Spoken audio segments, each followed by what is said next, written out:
नाशिक जिल्ह्यातील देवळा तालुक्यात रविवारी दिनांक 30 रोजी सकाळी उघडकीस आलेल्या एका हृदयद्रावक घटनेने परिसर हादरला आहे।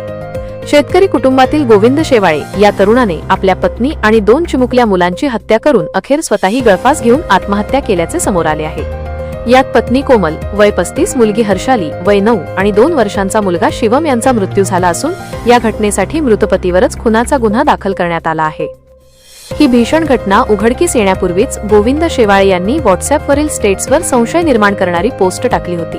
पहाटे सुमारे 6:51 त्यांनी स्वतःसह पत्नी मुलांचे फोटो, भावपूर्ण श्रद्धांजली अशा मजकुरासह टाकले।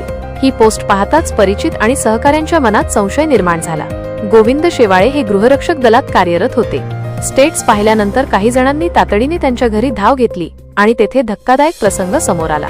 घरात प्रवेश करताच गोविंद शेवाळे हे दोरीने गळफास घेतलेल्या अवस्थेत मृत आढळले। पलंगावर पत्नी कोमल आणि दोन्ही मुलांचे मृतदेह पडलेले पाहून एकच खळबळ उडाली।